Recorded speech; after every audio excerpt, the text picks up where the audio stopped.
नमस्कार।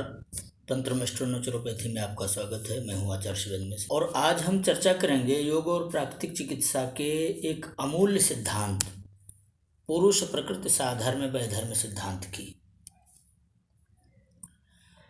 ब्रह्मांड और पिंड यानी शरीर, इन दोनों की रचना में क्रियात्मक समानता है।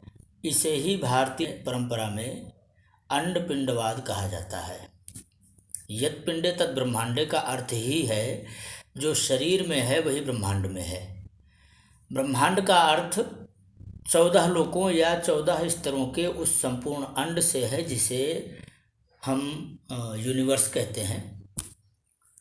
ब्रह्मांड और भौतिक पिंड में एक तकनीकी अंतर है, वो ये कि ब्रह्मांड की रचना में मूल रूप से स्वतंत्र एनर्जी कार्य करती है और पिंड की रचना में पदार्थगत एनर्जी या फिर ऊर्जा कार्य करती है। सांख्य दर्शन में जिसे पुरुष और प्रकृति कहा जाता है, यह आध्यात्मिक दृष्टिकोण से विशुद्ध ऊर्जा तत्व है, परंतु भौतिक दृष्टिकोण से पुरुष और स्त्री या नर और मादा सूक्ष्म रूप से शुक्र और अंड ही पुरुष और प्रकृति के प्रतिनिधि हैं। यहाँ एक प्रश्न हो सकता है कि चिकित्सा जैसे विशुद्ध भौतिक उद्देश्य में इस दार्शनिक गाथा का भला क्या उपयोग होगा। तो इसे समझने के लिए हमें यह ध्यान रखने की ज़रूरत है कि भौतिक विज्ञान के अनुसार दो विपरीत गुण स्वभाव या अवस्था वाले तत्वों के अंतः संबंध से तीसरे सम्मिलित या फिर विलक्षण गुण स्वभाव वाले तत्व का निर्माण होता है। उस अन्य तीसरे परिणाम में या तो दोनों का सम्मिलित गुण स्वभाव होगा या फिर दोनों के गुण स्वभावों का विशुद्ध परावर्तन हो जाएगा और किसी तीसरे विलक्षण गुण अवस्था या स्वभाव की उत्पत्ति हो जाएगी। हमारे शरीर में दो विपरीत गुण स्वभाव और अवस्था वाली शक्तियां एक साथ कार्य करती हैं, एक तो ऊर्जा शक्ति और दूसरी पदार्थ शक्ति। ये दोनों ही शक्तियां अनादि भी हैं और नित्य भी हैं। एक तो हमें जन्म से ही ये शक्तियां प्राप्त होती हैं, इसलिए ये अनादि हैं। दूसरे नित्य व्यावहारिक जीवन में जन्म के बाद से ही सांस के रूप में प्राण नामक ऊर्जा शक्ति और आहार के रूप में पदार्थ की शक्ति की निरंतरता से शरीर का पोषण होता है, इसलिए इन्हें नित्य भी कहते हैं। इन दोनों शक्तियों के संतुलित अंतः संबंध का नाम संपूर्ण स्वास्थ्य और असंतुलित अंतः संबंध का नाम विकार है। ये जो विकार है यही जब चिर काल तक स्थायी रहता है तो यह रोग में परिवर्तित हो जाता है। विकार में और रोग में ये अंतर है। विकार प्रारंभिक अवस्था है और रोग उसकी परिपाकावस्था है। कोई भी व्यक्ति विकार की अवस्था में ही सचेत हो जाए तो रोग हो ही ना, परंतु ऐसा होता नहीं। व्यक्ति को आभास ही तब होता है जब वह रोग की दुर्दम अवस्था में पहुंच जाता है और रोग का निदान करने में इसलिए गलतियां होने लगती हैं क्योंकि दोनों शक्तियों के विकारी लक्षणों में समानता होती है। इसलिए यह जानना मुश्किल हो जाता है कि रोग का मूल कारण क्या है, और जब तक रोग के मूल कारण का पता नहीं लगता तब तक चिकित्सा कार्य अंधेरे में तीर चलाने की तरह होता है। तो ऐसी अवस्था में रोग निदान कार्य में यह साधर्म वैधर्म सिद्धांत बहुत ही महत्वपूर्ण भूमिका निभाता है और बहुत सारे ऐसे रोग जिनका मूल कारण औषध चिकित्सा के आयुर्वेदिक काल से लेकर आज मॉडर्न मेडिकल साइंस तक अज्ञात रहे हैं, उनका भी ज्ञान सरलता से हो जाता है और उनका स्थायी समाधान भी हो पाता है। योग और प्राकृतिक चिकित्सा के मूल में यह प्रकृति पुरुष भेद का ज्ञान ही एकमात्र संपूर्ण निदान शास्त्र है। नाड़ी मलमूत्रादि दर्शन स्पर्शनादि आयुर्वेदिक नैदानिक प्रक्रियाएं और या फिर पैथोलॉजी साइंस, ये जितनी भी नैदानिक प्रक्रियाएं हैं ये पदार्थ के असंतुलन का बोध कराती हैं। ऊर्जा के असंतुलन का बोध कराने के लिए इन नैदानिक प्रक्रियाओं में सामर्थ्य नहीं है। तो जो पुरुष प्रकृति का भेद है इसका ज्ञान ऊर्जा की विकृति से होने वाले विकारों का निदान शास्त्र है। स्थूल जगत के आरंभिक अवस्था में पुरुष प्रकृति का हाथ था, किंतु स्थूल जगत की रचना के बाद, चूंकि स्थूल जगत की रचना तमोगुण और रजोगुण की विशेष भूमिका से होती है, इसलिए प्रकृति में होने वाली प्रत्येक रचना या क्रिया में ऊर्जा तत्व पदार्थ में सन्निहित होता है। दूसरे शब्दों में ये कह सकते हैं कि ऊर्जा किसी न किसी स्थूल पदार्थ के सहारे से ही कार्य करती है इस भौतिक जगत में। यह प्रकृति की अपनी सामर्थ्य है कि वह ऊर्जा को बांध कर रखती है। अतः प्रकृतिगत सीमाबद्ध ऊर्जा को ही भूत या जीवात्मा कहा जाता है।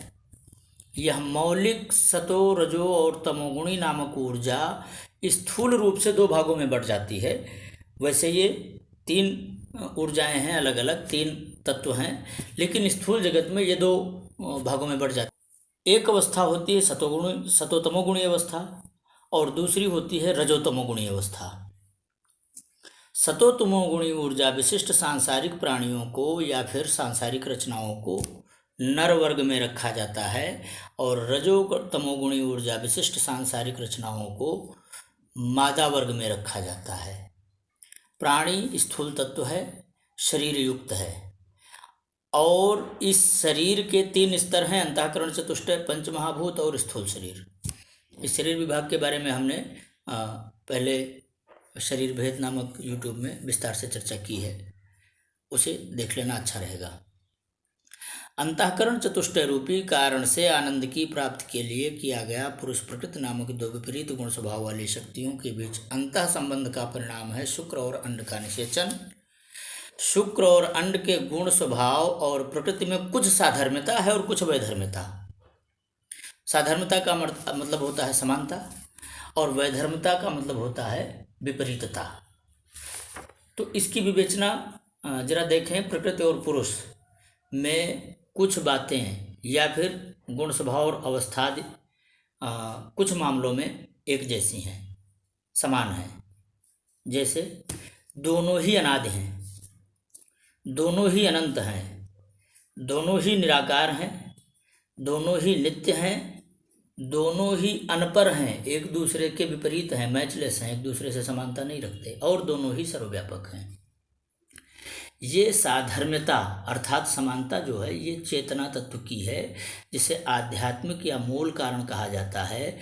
भौतिक शरीर में ये मूल कारण अंतःकरण चतुष्टय के रूप में और पदार्थ की दृष्टि से शुक्र और अंड में विद्यमान रहता है। ध्यान देने की बात है कि गर्भित भ्रूण अपनी प्रारंभिक अवस्था से ही चेतना और जीवत्व युक्त होता है। 7वें माह में भ्रूण में या गर्भित भ्रूण में जीवात्मा का प्रवेश नहीं होता। वस्तुतः उसका बुद्धि तत्व परिपाक की अवस्था को प्राप्त होता है। 7वें माह में भ्रूण का जो बुद्धि तत्व है वो बोध को प्राप्त होता है। वैसे इसमें जीवात्मा तो गर्भावस्था के काल से ही होती है, इसलिए यह जो एक सामान्य सी मान्यता है कि जीवात्मा का प्रवेश 7वें माह में होता है, ये पूरी तरह भ्रामक है। अब पुरुष और प्रकृति में कुछ वैधर्म्यता है अर्थात असमानता है। यह वैधर्म्य ही बहुत महत्वपूर्ण भौतिक विज्ञान है और इसका विधिवत विवेचन आवश्यक भी है और समझने योग्य भी है, क्योंकि यह ऊर्जा और पदार्थ के बीच के अंतर को समझने में सहायक है और फिर विकारों को समझने में भी यही सहायता करता है। ये जो वैधर्म्य है ये क्या है? पुरुष अनेक हैं और प्रकृति एक है।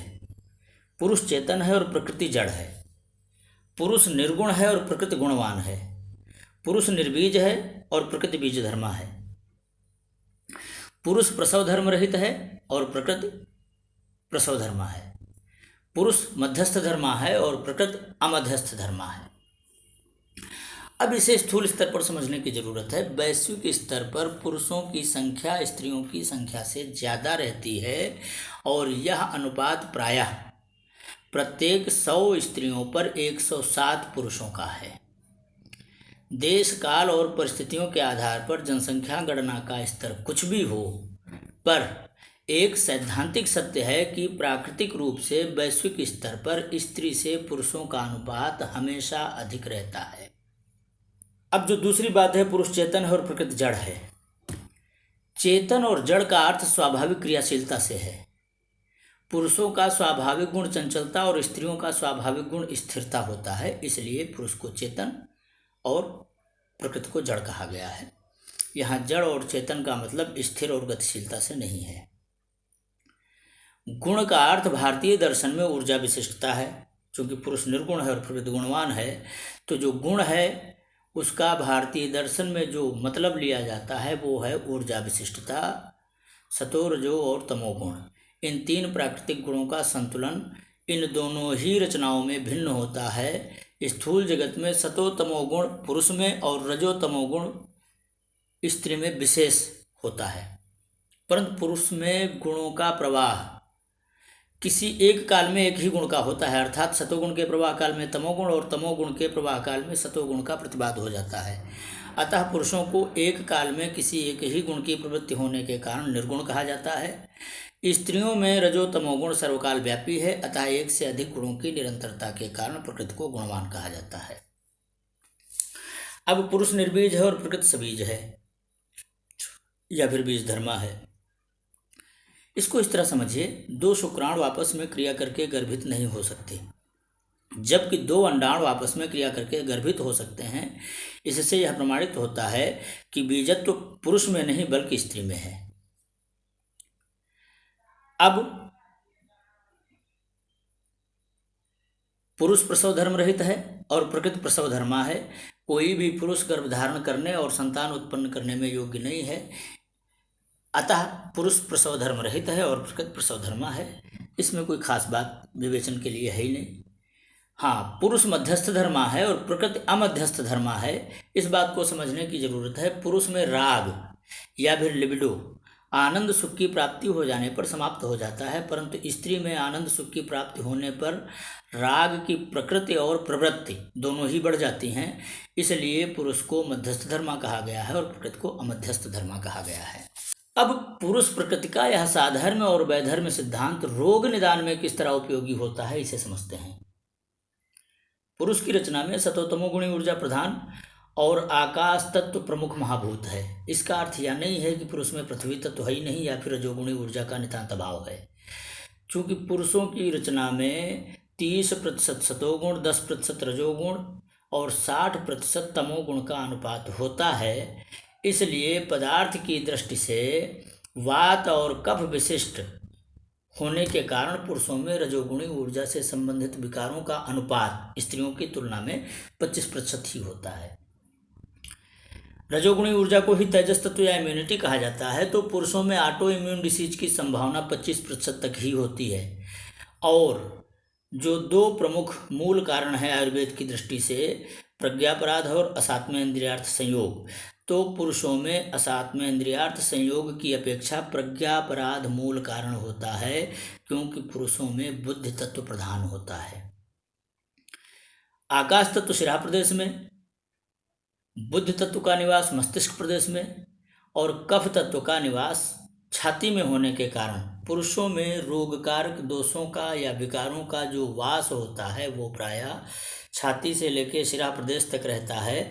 अतः संशोधनादि प्रक्रियाओं में आमाशय से शिरा प्रदेश तक का संशोधन मूल प्राकृतिक चिकित्सा तथा व्यायाम योग चिकित्सा के रूप में संयोजनीय होता है। अब स्त्रियों की रचना में चूंकि पुरुषों से ठीक विपरीत गुण है, जैसे रजोतमो गुणी ऊर्जा प्रधान है और पृथ्वी तत्व प्रमुख महाभूत है। पुरुषों में आकाश तत्व प्रमुख महाभूत है और स्त्रियों में पृथ्वी तत्व प्रमुख महाभूत है। तो अब इसका अर्थ ये नहीं है कि स्त्रियों में सतोगुणी ऊर्जा का नितांत अभाव होता है। स्त्री की रचना में 5% सतोगुण, 25% रजोगुण और 70% तमोगुण का अनुपात होता है। पदार्थ की दृष्टि से पित्त और कफ की विशिष्टता के कारण स्त्रियों में रजोगुणी ऊर्जा अर्थात ऑटो इम्यून डिसीज से संबंधित विकारों की और कफ तत्व से संबंधित विकारों की बहुलता होती है, तथा प्रज्ञापराध की अपेक्षा असात्म इंद्रियार्थ संयोग मूल कारण होता है, क्योंकि स्त्रियों की रचना में अहंकार प्रमुख होता है। पृथ्वी तत्व वस्त से मूलाधार तक तथा अहंकार का निवास स्थान वस्त प्रदेश में एवं पित्त का वास नाभि में और कफ का वास छाती में होने के कारण स्त्रियों में रोगकारक दोषों का निवास कंठ से लेकर मूलाधार पर्यंत होता है। अतः संशोधनादि प्रक्रियाओं में कंठ से लेकर मूलाधार पर्यंत, विशेष कर नाभि से वस्त प्रदेश तक मूल प्राकृतिक चिकित्सा तथा यौगिक क्रियाएं योग चिकित्सा में संयोजनीय होती हैं।